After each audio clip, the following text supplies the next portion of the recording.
I'm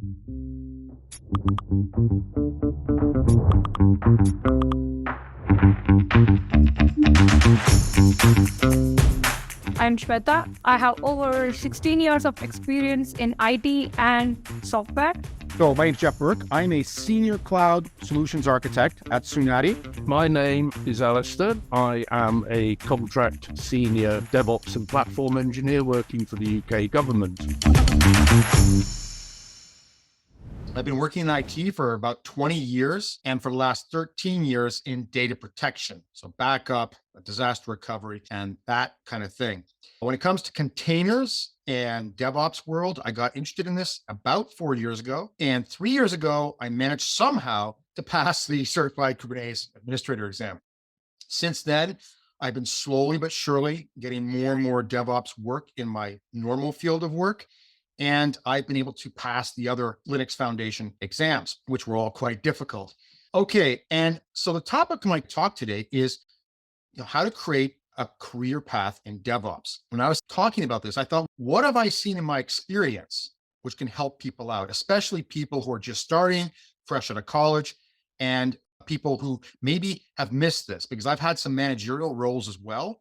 And so from a kind of distance or close and afar, I've seen this whole process of going into IT to begin with, and not just DevOps. And what I find is that a lot of times people make some fundamental mistakes or have not set up their foundations properly in their career goal. And so what happens, no matter what they do after that, they self-sabotage sometimes. So that's where I'm going to go in my talk. And hopefully it'll be useful to someone. This is from a lot of experience. I've made every mistake there is to make. And so it's good to talk about them. All right. So let's go back to here. Okay. So create your own DevOps career path. Okay. So we're going to focus a little bit later and talk on DevOps, but a career path is something which is unique. It's what you're deciding to do and what you want to do. And so there definitely should be a system or a method to do this, okay? So you don't repeat mistakes that other people have made. And I think at the beginning of this journey, and I think you should think of this journey as like a tree, right? So you start off with a trunk and then you go up and then the branches go out. Obviously, if your trunk is not strong, if you don't have a solid foundation, everything you do after that will be compromised or will have problems or it'll be shaky, okay?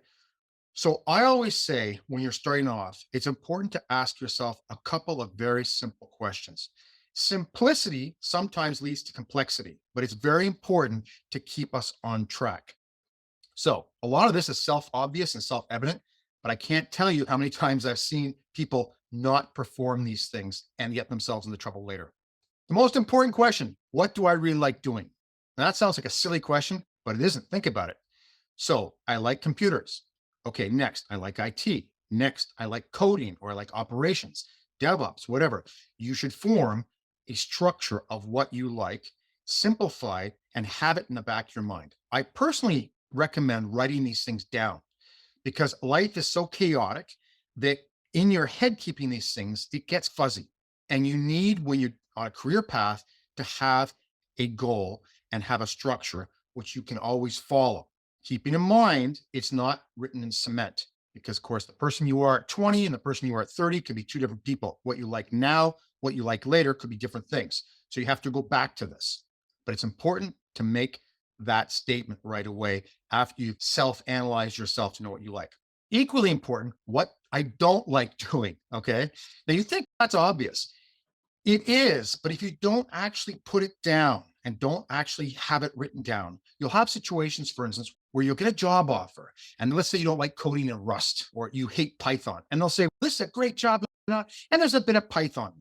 Okay, if you have written down, you've looked at this a lot of times, I hate Rust or I hate Python, that'll be there at that moment, that crucial moment when you make a decision. Because you don't want to end up 5 months later and you're sitting there very unhappy because you're doing this Python programming. So it sounds silly, but it's actually very important. And I've had people tell me that if they'd only simplified these two concepts when they went out creating their career path, they wouldn't have made some mistakes or things would have been better. Start off simple. Okay, so you determine you like DevOps, right? Okay, I want a career in DevOps. Wonderful. We determined that. So the first thing you have to do is self-evaluation. And this goes not just for DevOps, but for everything. But I'm just talking about DevOps in this case. You have to understand where you are right now. You have to understand what you need to do.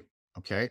So where am I right now in my knowledge and experience? Okay. And again, I would put this down on paper because it's fuzzy and mushy. One day I think I'm the greatest thing since sliced cheese. The next day I've got imposter syndrome, 9 a.m. So to put it down on a piece of paper sounds silly, but it's like it keeps you anchored. Okay. So this also, of course, is important to know what area you're going to go into. So when you talk about what knowledge I have, okay, if you decide to go to Rust programming, you have to get a conceptual idea of where I am. Okay. Experience is easier. No, if you're freshly out of university, you've got no experience, right? If you've been working 40 years doing something else and you want to do this now, then you have experience. At least it might help out in other areas. But it's important to analyze that and know who you are and where you are before you plan your career path. Also very important, and especially this is for anything in IT, but especially the world of Kubernetes and DevOps, what is the market looking for now, job-wise, and what are the predictions? It's a very difficult thing, obviously. Like now I just put here an example of WebAssembly. Everyone's talking about WebAssembly, and people who have just finished their exams, Kubernetes, and wasted all that time go, what? Now I got to say something else? Perhaps, who knows? So you have to keep that in mind as well. When you talk about your knowledge and your experience, you also have to have a kind of idea which way the wind is blowing, because you don't want to learn some technology which in 2 years is going to be gone. That's difficult, I admit it, but it's something you have to keep in mind.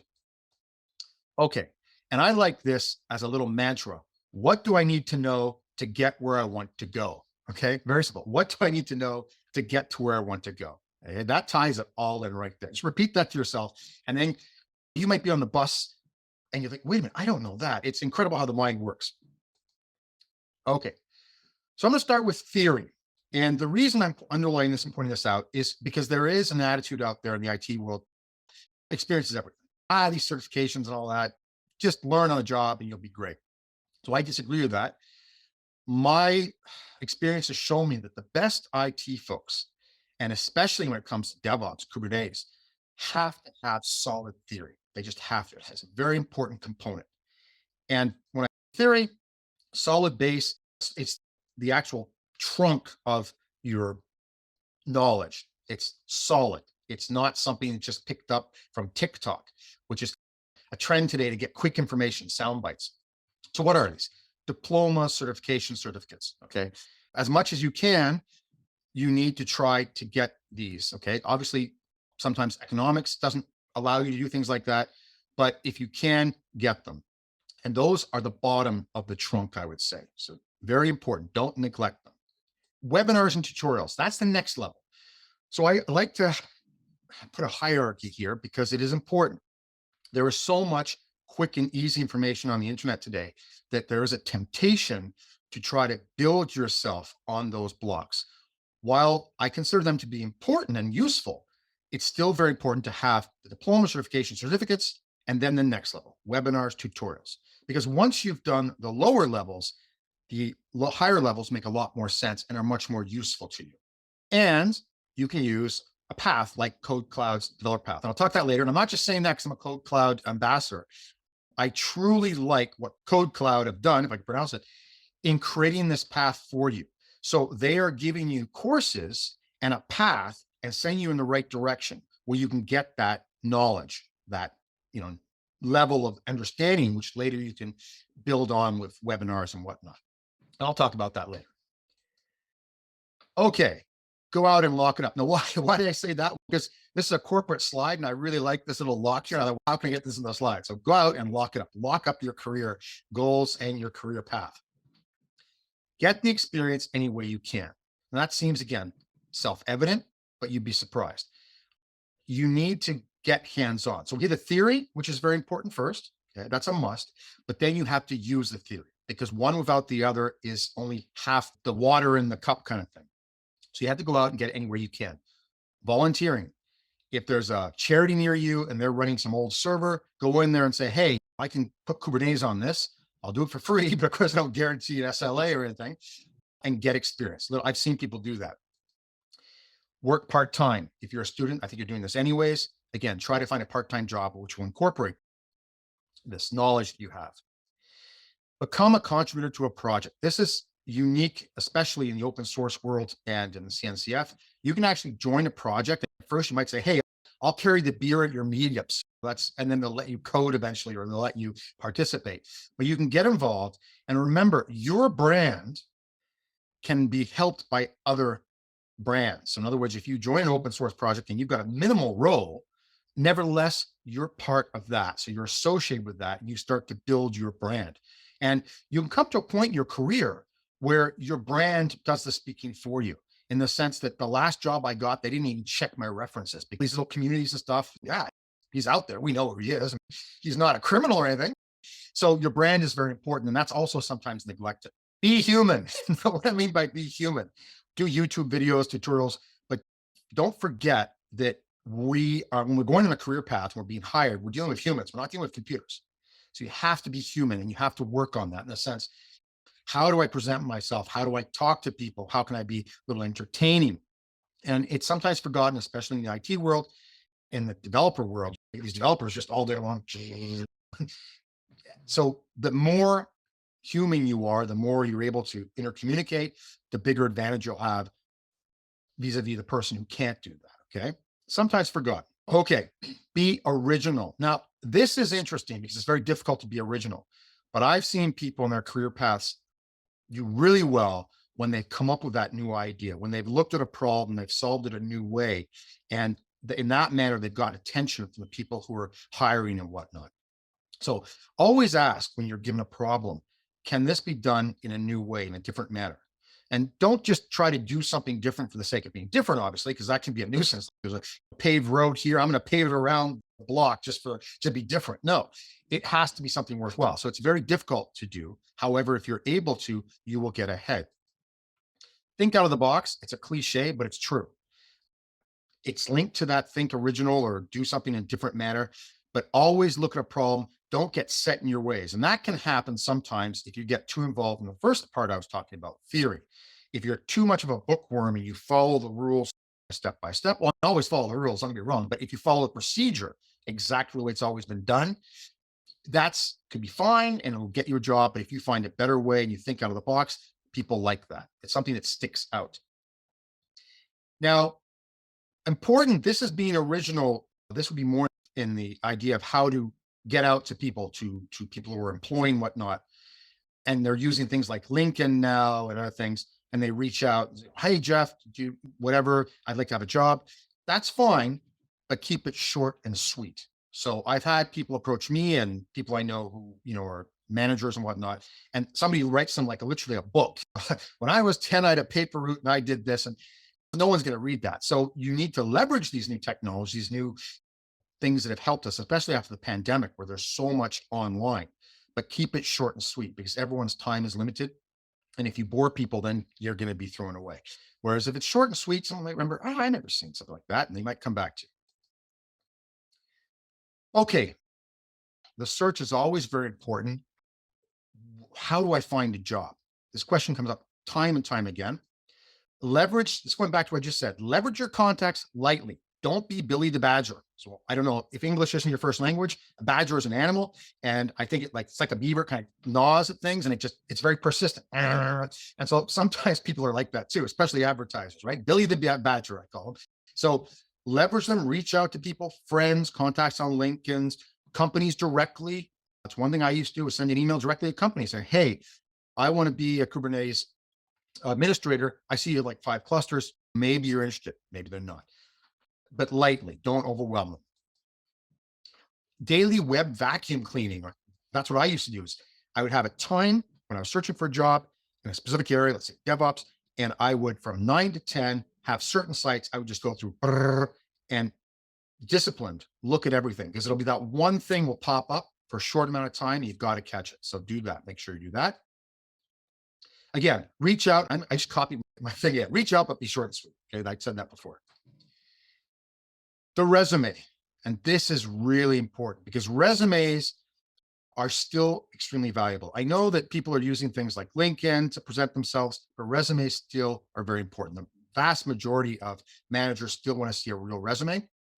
And there's one cardinal rule when it comes to resume. Okay, and I think you can guess this. Don't lie. Okay, don't lie. I had someone tell me once when I was managing, I said, "This isn't true, is it?" He goes, "No, but it got me the interview, didn't it?" I went, "Yeah, but remember, trust is very difficult to earn and it's very easy to lose." I had a situation once where somebody had been hired. I wasn't the hiring manager, and they claimed they had a CCNA. Okay, fine. The second week on the job, someone said to the person, "Okay, can you upload this FTP?" Came back and said, "What's FTP?" "What do you mean, what's FTP?" And then followed a whole bunch of questions. And we realized not only that there was no CCNA, but I don't think you'd ever seen Ethernet cable. So the lie will get you possibly to the next step, but it'll eventually crush you. It'll crush your reputation and you'll have lost trust. Keep in mind as well, depending on where you are, IT communities can be very tightly knit. The Kubernetes community, whatnot, if you get a reputation with something like that, this person lied in the interview, that could spread. So it's not worth it, no matter what you think you're going to gain. Okay. At the same time, don't undersell yourself. So when I say don't lie, I mean, don't go there with a lie detector. How many Kubernetes clusters have I actually administered? 3. Lie, it's only 2. No, you don't have to do that. You can stretch things obviously a bit, especially now when it comes to DevOps. It's such a new area. There are very few people who have actually been doing this for years and have done everything, of course. So if you've administered 2 Kubernetes clusters, you could probably say 3. You could say, well, testing, I did this. No one's really going to care about that. Everyone does that to some extent. And don't let, when I say don't undersell yourself, don't let the imposter syndrome affect you. And it affects everybody. Okay, that's just normal. In fact, I always say to people, if you feel like you have imposter syndrome, that is a true sign of intelligence. Why? Because your mind is saying, wait a minute, I'm self-analyzing. I don't think you're that great. The fact that you're self-analyzing shows you're pretty smart, right? Because if the happiest people in the world don't even look at themselves, I'm just wonderful. But don't undersell yourself. Don't oversell, don't lie, but don't undersell. Okay. And on the resume, list the most important things. I've seen resumes where it's the person trying to carpet bomb you. There's a list 1 to 100. Okay, first job, I delivered newspapers. Second job, I worked the coffee shops. Whoa, you're going to become this is an advertisement for K3S administrative role. What? So first of all, no one has time to look at all that stuff. Second of all, resume is a quick thing too. Nowadays, even more so than before, everyone's time pressured. So everyone has a certain amount of time. It's boom, and they're going to make a decision. So if you tailor your resume, and I would also recommend this for the position. So let's say it's a position, as I said, K3S, or you're going to be a rancher or somebody of that nature. You need to tailor your resume for that. Okay. And so list the most important things. Try not to list anything that's not needed. Okay. The interview, also a very difficult moment for many people, especially during the pandemic when everything was online. But it's a skill and it can be the difference between being hired and not being hired. I think everyone knows that, but there are certain things in IT, especially, which are very important. Practice in front of a mirror. It sounds stupid, but do it. When you practice in front of a mirror, you look at yourself. The more you do it, you get used to it, and it gets easier and easier. The idea is you want to free your mind up to think correctly during the interview, not to be worrying about little things like, oh my goodness, am I sitting straight and all this? And do I look dumb? If you look in the mirror and you're doing this and you're practicing constantly, you're going to see yourself. After a while, get used to it. I look in the mirror at first, oh my God, I don't want to see it. But after 10 times, I'm used to myself. And then I can think about, the important things. Okay. Again, it sounds silly. The people I've talked to who do this have an interview, let's say tomorrow, and they practice in front of a mirror a number of times. It goes much better, especially if you're an IT person and you're not used to talking or expressing yourself. Okay. It's an essential thing. Visualize the experience. Now, this is something which is extremely useful. It's used in martial arts. It's used in sports all the time. And I'll give you an example of how this can help. When you visualize an experience, it's really only your prefrontal cortex, which knows it's make-believe. The way our brains are, the rest of the brain doesn't know. It thinks you're at an interview. So when you're thinking, I'm doing the interview right now, I'm talking, I'm doing this, the rest of your brain thinks you're at the interview.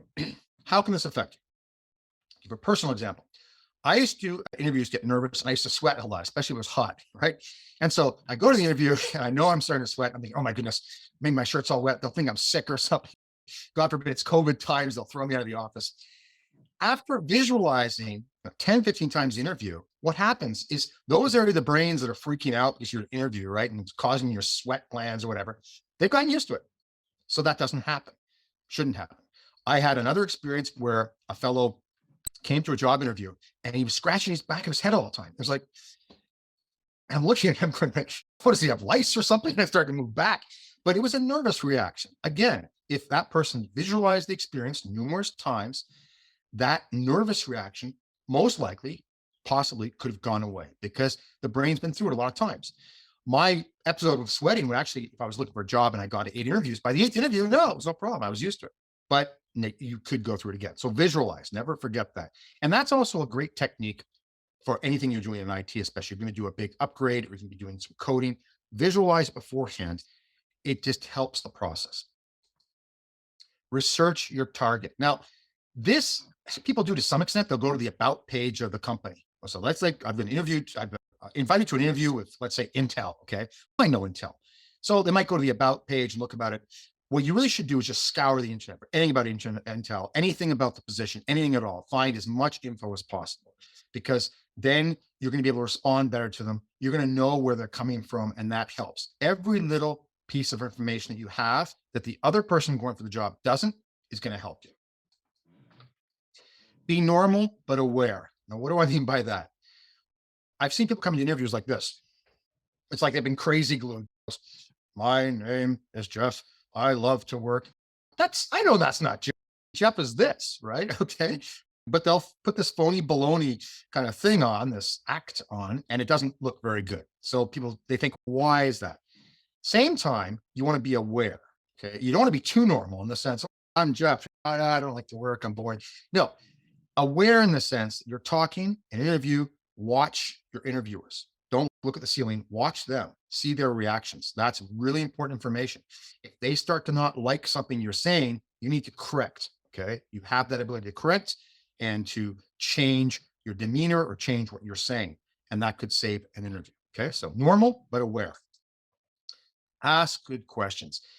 This is critical because when I am interviewing someone and I've had my long talk about how great the position is and how great everything is and all this, and they sit there, I don't know if they're asleep.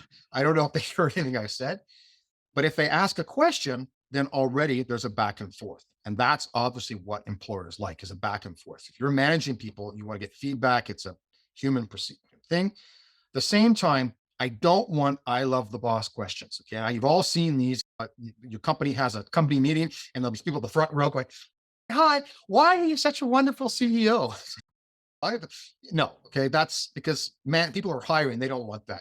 You don't have to know any DevOps or coding and someone can say that. So ask good questions. And this goes back to researching your target. Let's say I'm going to Intel, I'll ask questions about the position, what exactly, how much, I don't know, after hours calls, how much coding do I have to do? Something like that shows that you thought about the process and you're considering it. It's also good too, because it shows that you're not just, oh yeah, I need the job, whatever, because that's not good, obviously, because then they'll give you less money. Okay, daily hunting and recon. This is when I'm talking about searching on the internet, very important. You have to, when you're looking for a job, especially in the DevOps world, because there's so much you can find online, every day I have a procedure, okay? Join the Slack channels, okay? The Kubernetes Slack channel, KodeKloud's got a great Slack channel. There's sometimes a career area. So if you join that, any jobs might come up, but also advice too. So there could be people who have gone to an interview at the same company, but they didn't get hired. They can tell you this is what happened. It's an advantage. Join communities. So communities are fantastic. This is something also which is new, which can really be leveraged. Join the communities, participate in the communities, and you'll get noticed. So I'm a Veeam Vanguard legend.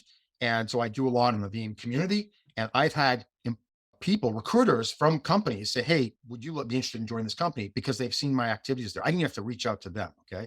So it's easy, it's free. The only thing it does cost your time, but it also falls into place with practicing and teaching others, which I talked about earlier. So it's a win-win situation. Make connections on LinkedIn, but don't be a badger. I'm repeating the badger thing because it's so annoying, right? When someone joins on LinkedIn, then it's By the way, I really hired, or the people, the salespeople who keep offering you coffee and then they get annoyed and say, you haven't responded to my offer of coffee. Yeah, I haven't. Guess what? So use those connections, of course, but lightly. This is really important after the end of the pandemic. It's a very powerful tool. Is go to meetups in person. Okay. In person still rules the roost. I went recently when Casey Hightower was here in Toronto and I met him and it was jammed. Okay. And all these people are working at companies. They're all companies leveraging Kubernetes. Okay. You meet them, you talk to them, whatever if you've got a business card or a phone number, that's better in communities because you've seen them, they're in the same location. That still is enormous. Networking, real people networking is still a huge tool that can be leveraged. In fact, a lot of people, because the pandemic, have either forgotten to or never have. So it is temporarily something you can leverage that other people have. Okay, especially in the world of IT and DevOps, learning for life. So if you're the type of person who wants to go to university and then, oh, I'm done, I can just relax, that's not the DevOps career, right? A career in DevOps means you're going to be an eternal student. Okay. You're going to have an eternal student card because you can never stop. The good news, they say that keeps you young. Okay. So you will never grow old and your mind will always be fresh. Technology is changing all the time. And when we commit to this type of a career, we're basically going to be doing exams the rest of our life. Okay. So the sooner you get used to it, the better. But again, it keeps you strong. Important here on that note is find courses that are updated. Okay. I've had some experiences where I've been silly and I bought something on YouTube, but I won't say the company, but I bought it and I look last updated 2019. Oh, no, but I've got this course. So that's extremely important. It has to be updated. Things are always changing. Pick your technologies carefully. And this is even within the DevOps world. Very difficult, but that's why you need to be in the communities. All of this is like a big circle. It all ties back in. All these things I'm talking about help with one another.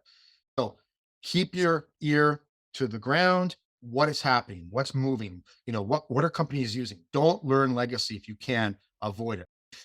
I'm not saying that if you're interested in assembly language, you shouldn't learn assembly language. No, because anything like that, any knowledge is good knowledge. It'll help you. But considering restrictions on finances, time, and whatnot, you've got to try to focus on what you need to know. Also very important, even in the student mode, pace yourself. Okay, there is student burnout. During the pandemic, I had nothing to do. We were locked down in Toronto, and so I just studied all the time. And then I started to go a bit crazy because I'm not naturally a bookworm type of person. You can burn out, so you've got to pace yourself.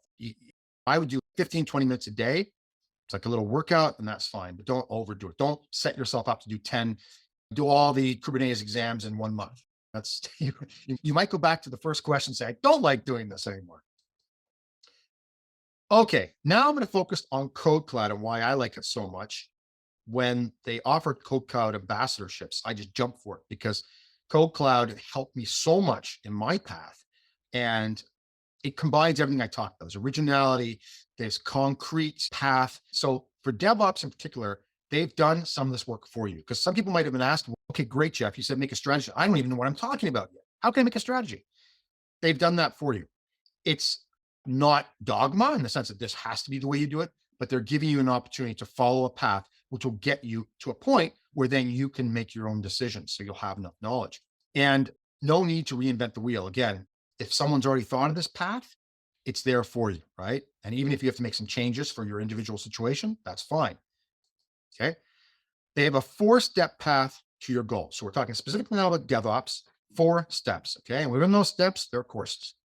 Couldn't be harder. Very simple. And again, it's not dogma. So it's not that, no, this is, you must do this to get into DevOps. No, but what it does do is get you to a place where you'll have a better understanding of what you want. Because that question about what I really like, again, it might be saying, Geoff, how the heck do I know what I like when I don't even know what it means? Yeah, but you wouldn't be here if you didn't have a slight understanding. So the question is, this can get you to a point where you can really decide, okay, this is what I really like. And I'm really into Jenkins, or I really like Kubernetes security, something like that. Okay, that'll help you there. Now, when it comes to the knowledge and getting experience, this is another thing, which is, I hadn't seen this anywhere else. And I just fell in love with this. KodeKloud Engineer, okay? It's a real life simulator. It's free. You can get it for free. You join this pretend company on KodeKloud and you get an email of a task and you log on, you do your task. You get promoted, you have points. That's fantastic. It's like you've got a real job, but if you're tired that day and the boss sends you an email, you just ignore it. Right? You can't do that in real life. But more importantly, people behind that are designing real situations they've seen in production. And instead of real production, we're saying, oh my gosh, I got to fix this in 10 minutes, I'll be fired. No. So you can calmly fix it. Again, practice makes perfect. So that is a wonderful thing, a tool, which again, I don't know why people wouldn't leverage it. So this is the picture here of the screenshot. I actually got it here. I'll show it as well, of the KodeKloud DevOps learning path. There it is. And as you can see, there's step one, and it starts with the basics. So Git, learning Linux basics. Again, going back to your self-evaluation. Wait a minute, I know those parts. Fine. You can jump to step two. Okay. Again, if you know that, basics, step four, career ready. And look at this. This is another thing unique. DevOps interview preparation course. Have you ever had a course on interviews for a specific area? I haven't done that yet. I'm going to do that, but I think it's relatively new. But that is fantastic, and it's 89 steps. So everything I've talked about right now, all those aspects, which I came to those conclusions long before even knowing about KodeKloud, KodeKloud has got them here. If I was a student who just finished university, this would just be, oh, perfect. Or just somebody who just finished high school, it doesn't matter. So this is a wonderful path. And it's not just the DevOps, by the way. There's Docker, Kubernetes, HashiCorp, all courses, but that DevOps thing is perfect.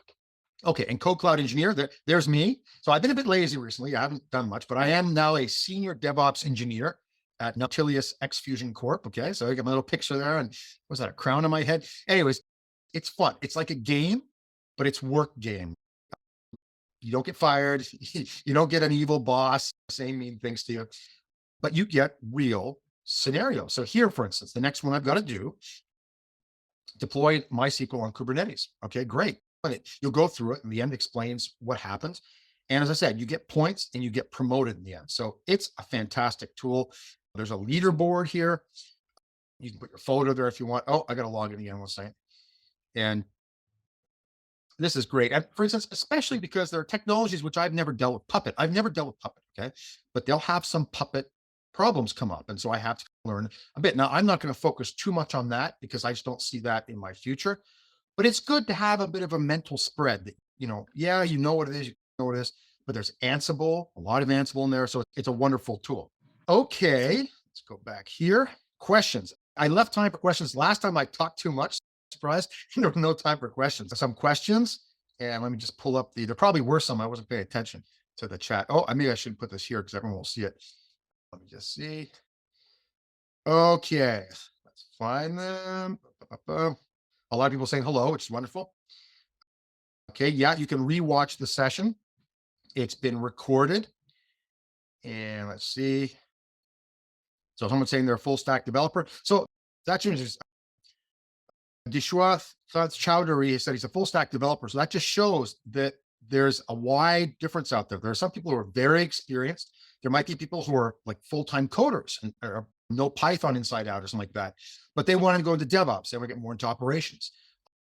And it's not necessarily an easy thing to do. At my previous work, we had a whole section of developers, and there was one fellow who was just tired of just coding. And he wanted to switch over to, this wasn't in DevOps, it was with vSphere. And he found it really challenging because it's a little bit different. So again, there is a process.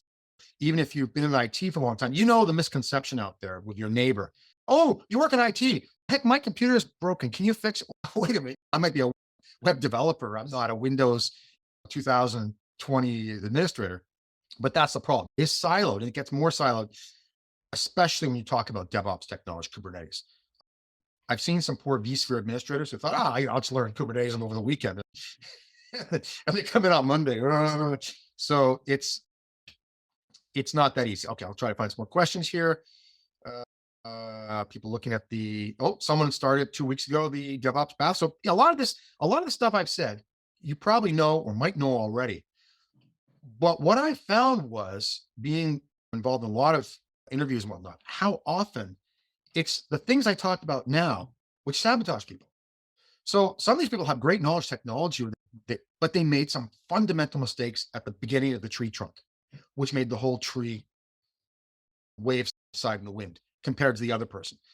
Thing you can't forget is we're all in communities and everything else, but life is competition. So when you go to that job, there's only that one position. That's you with other people. And so you've got to try to make yourself fit for that position better. The better, there's that term in English now, you look like a good fit for this position, which always got me worried, especially after COVID, because I've gained a few pounds.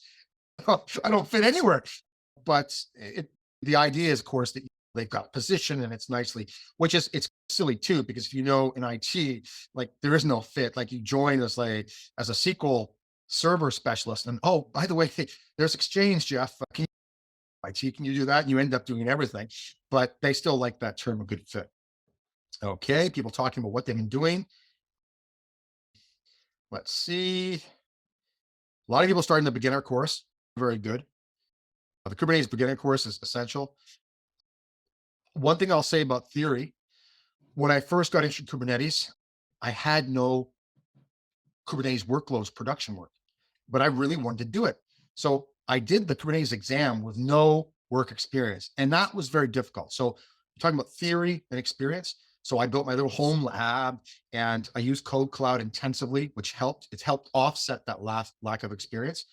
But I think this time, because I got to renew now, it's 3 years. I think this time I'm going in a lot more confident because I've actually had real clusters. So theory, very important, can get you a certain area, but when you actually go to do the job or the effort or the exam, if you've had it in real life, obviously it's going to be a lot easier. Okay, so here's a question. How much Rust and Golang is important for DevOps role? Very difficult question to answer, because what I've seen, depending on the companies and depending on the role, it depends. That would be important when you're doing your search and when you say you've got an interview to find out what exactly they're using. Development is not my main specialty. I came from the operations world more. I know that Golang is the base of everything in Kubernetes, but Rust is very popular. But again, that would be something individual. There's a wide spread out there. So it's very difficult to say what would be more important. Okay, is web development really necessary for DevOps? Okay, I'm going to answer with a bias here because I'm not a developer. I'd say no. However, going back to the whole theory thing and going back to the more you have an intellectual spread, the better. It's good to balance. So I've done very limited coding and some scripting, but it's not been something when I give my little writing down what I like and what I don't like to sit in front of a computer for hours figuring out these things. So that's not the direction I went. However, what I did do was took some courses, did the beginner shell scripting course a while back for Bash. I've done some Bash scripting before, a lot of troubleshooting, obviously, because it helps that spread of understanding. Doesn't mean I want to do it all the time. It doesn't mean I want to become an expert in it, but it means that I can take part in the conversation to a certain extent. So I would say it's not necessary to know it inside out, but it'd be good to have a slight understanding of programming, an understanding of maybe some scripting. But there are plenty, if you're talking real world, there are plenty of jobs where you don't need any, basically. For one reason, if you just understand the scripting, there are plenty of examples out there on GitHub where people are sharing things which you can reuse. And they say, yeah, go ahead and reuse it. I wouldn't say you need to know it. Okay, any more questions here? Okay, I have a question about how much time it'll take to learn the amount of DevOps to start applying for a job. Very good question. How much time? A lot depends, again, on that first self-evaluation, because part of that self-evaluation is how much time do I have? If you are supporting a family or elderly relatives or something like that, and you're working 18 hours a day, you have to be realistic and say, okay, I can dedicate, I don't know how much time I can dedicate in that case, but you have to say, okay, I can dedicate only this much. And it's going to be a very long journey, possibly.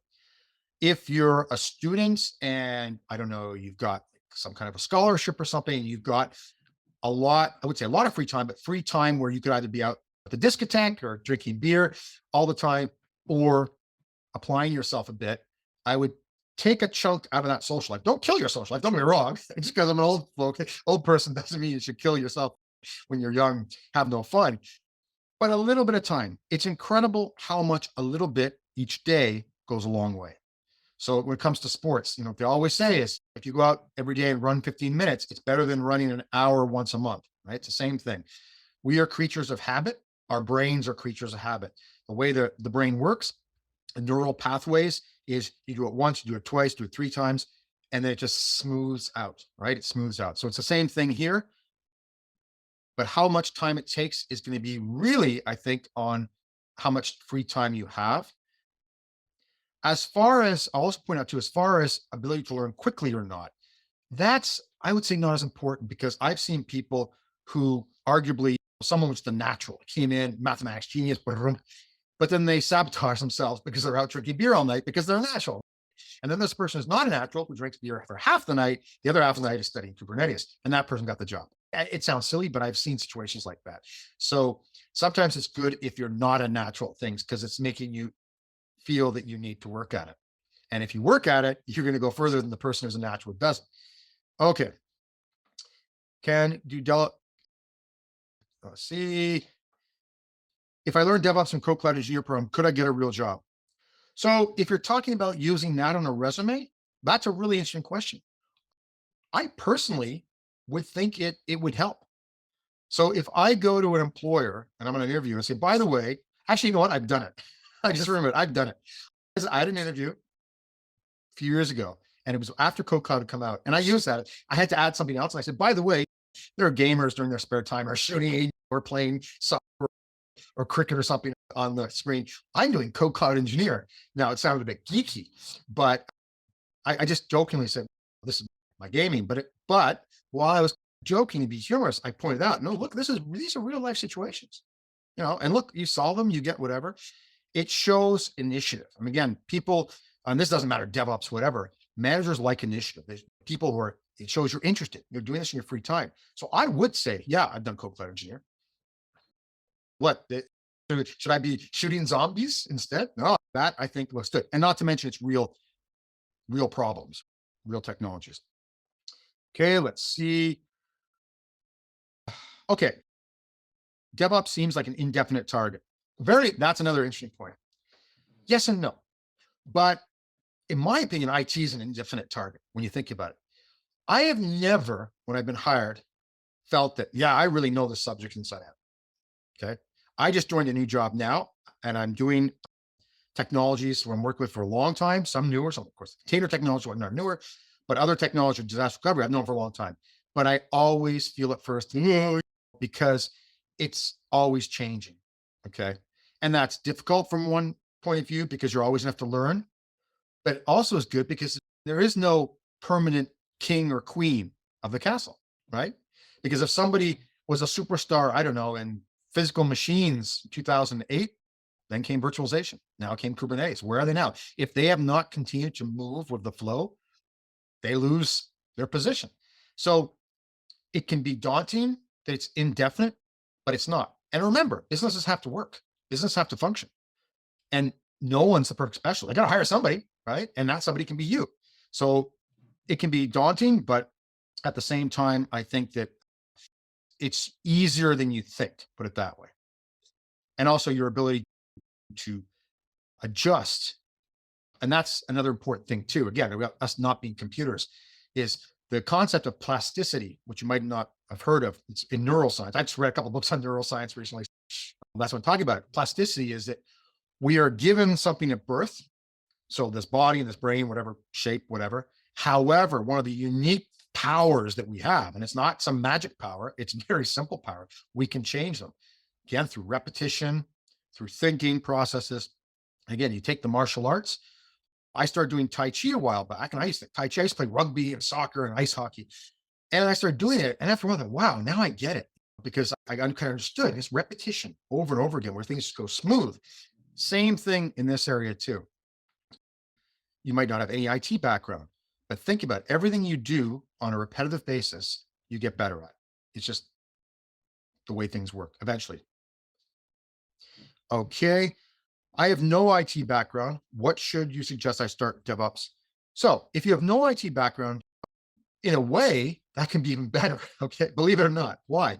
Because you don't have a lot of legacy baggage in your head, which is not necessarily bad, but I talked to a student a couple of weeks ago who just freshly came out of some courses on Kubernetes. And that's what the person knows, Linux and Kubernetes. And it just seemed like things for them, oh yeah, this is the way things are. Whereas somebody who's come forward and has built a lot of legacy technology, they have this baggage.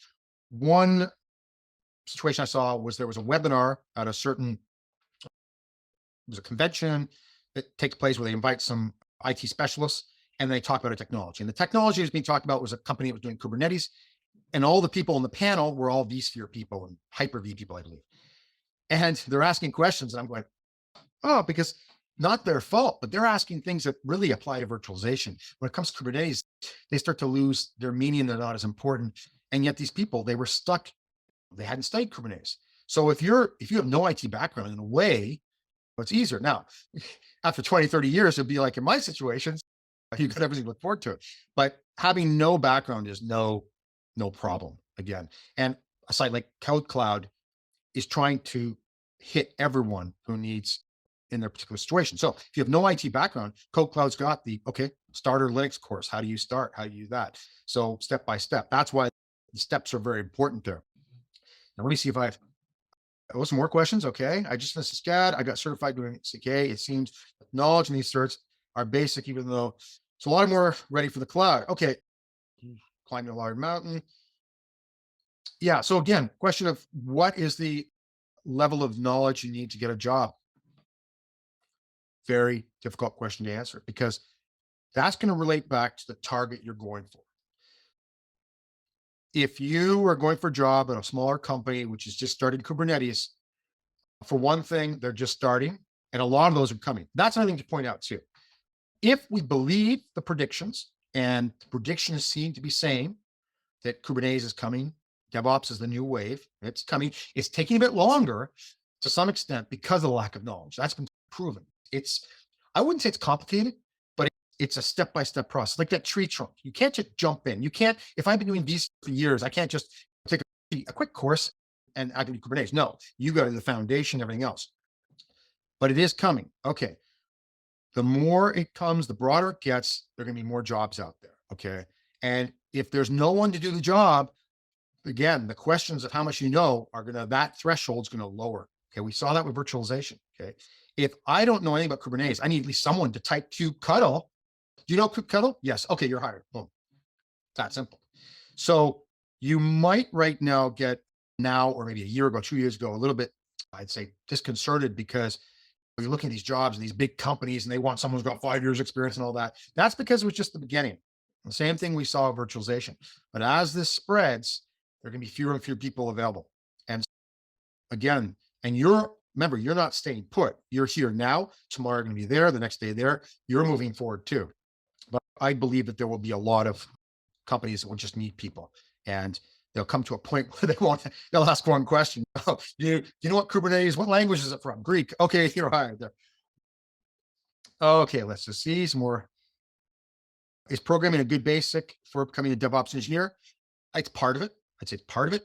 Not 100% necessary. Again, remember, it's called DevOps for a reason. DevOps, developer operations. So as I see it, you can come at it. It's like a pyramid or like a triangle. You can come at it from two sides and eventually hit there. But it doesn't mean that you have to be at the bottom there, be full operations person, or here an absolute genius at programming. But the more you know both, obviously it helps depending on what you're doing. I have no experience on cloud computing. Can I just dive into DevOps? So this is a tricky question as well, which I didn't even talk about, was the whole cloud thing. And the reason I didn't is because that gets even more difficult in the sense of, okay, AWS, Azure, if they all had one standard, it'd be great. But like I had to do a project in Azure a couple weeks ago, and I hadn't really done much in Azure, and I'm looking, this is all, I know what it is. They call it something different just to be annoying and whatever. But what I tell you is this, and this is what I'm telling to a lot of people who are vSphere admins who are looking at going into Kubernetes and think, oh, let's do Tanzu. I said, no, I think very important. If you learn vanilla Kubernetes, the other stuff is going to be much easier because you'll know, again, the trunk, the root, you'll know that. All the little furry things and costumes on top, AWS, Azure, GCP, yeah, they'll take some time, but you'll know the deep down of what's moving it along. But as far as which one to study, that's going to come down to what do we like? Do you like AWS? That's going to be your answer to your question. And that's a hard one, right? Where are the jobs going to be? Another hard one. Very hard to predict that. Like who's going to win? Azure, AWS, on-prem.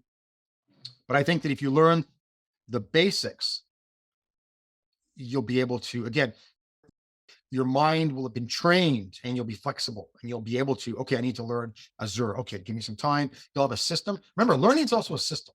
People forget this. There's a method to learn and it's very individual. Okay, we're not all the same. And once you find a method that works for you, and it can change, but a method works for you, you can just apply that anywhere. It's one of the things about getting certifications, getting diplomas. What did university teach me? I did languages in university. Do I still use those languages? Not really, but it taught me how to learn. And then I just took that template, Kubernetes, VMware, because that was a system that worked for me. And I just take it. And if I want to learn to cook next week, which I can cook a bit, but not that well, but same thing. The process is important. Once you have a template, it's like those people who become millionaires and then they lose everything. And then 5 years later, become millionaires again, because it wasn't that one-off making money. They created a system which worked for them, which was successful. Okay. We have 7 minutes left. Let's just see.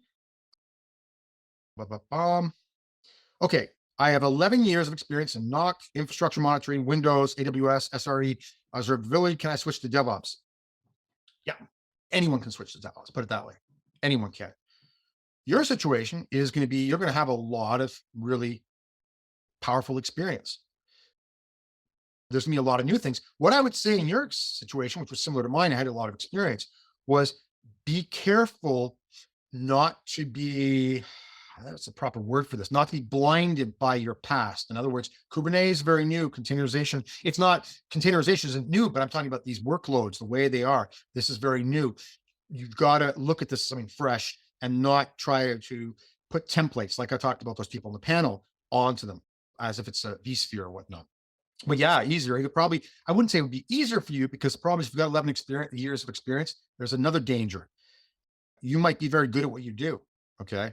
And so they might be paying a lot to you to do what you're doing right now, but you might have to switch to something that pay less because you haven't experienced in that. Or you'll switch to that job and they'll say, oh, you've been doing infrastructure money for 11 years. Yeah, we hired you for Kubernetes, but hey, just for a little bit of time, can you just do some of this? And then you're always doing that. That's one thing to keep in mind. And people, not that they want to trick you, is that companies need, ASAP, technical debt. So that's what you're going to be careful. Okay. As an immigrant, how can I get a job in AWS cloud? I'm good at AWS. Okay. So that's the other thing too, which is interesting nowadays, which touch upon, is COVID moved forward the whole remote work thing. Okay. So there's a lot more in North America now. Basically, people are working all over the place much more than ever before. So if you're an immigrant and you're coming to a different country, remember, you don't necessarily have to work in that country, right? You can remotely work somewhere else. That's really, it can be complicated papers wise and all that, but still that is a possibility. I guess the important thing is, if you're a technical person, language. So English, for better or for worse, is language is being used everywhere for communication. So try to make sure that you've got at least a certain level of that and work on that, because some people have mindsets are more IT. They're not really in communication mode, but forcing yourself to learn a language better is at the same time going to force you or help you to communicate better with people, which might be an area you need to develop. So what I always look at when I look at myself and look at weaknesses, I don't look at this, I'm so ugly, whatever. I can't do anything about that. But I can, that's the thing. Look at it soberly, make an assessment, like I said at first, and then say, okay, constructively, what steps can I do to make this better? Not fix it permanently, but make it better. Because just like getting a job in life, things are percentages. It's percentage chance of getting something. It's like with COVID, the percentage chance, if you don't have the mask on in a certain environment or you don't have this, yeah, you might never get it. It's like people say, I smoke and drink all my life, I've never got cancer. No, but what we know from statistics, that it's percentage chances. So same thing here. If you work on your weak areas, that just could be that 2, 3, 4% that's putting you into a different category. Hopefully not a different tax category higher up. Okay. Okay. So only a few minutes left, but this is a really good question. Why are most development jobs in the market these days expecting development as well as most part of tech, DevOps tech? So I've seen that as well. I've been to a few interviews where they said, yeah, we want a DevOps engineer. This one I was looking for a job the second to last time, because I wanted to do a job that was full-time Kubernetes. And they advertised it as, yeah, I run a Kubernetes thing. And then they start saying, okay, what are your programming languages? I went, oh, whatever. And it was this reaction. I said in the interview to be aware. And it was like, I've done a bit of this and that.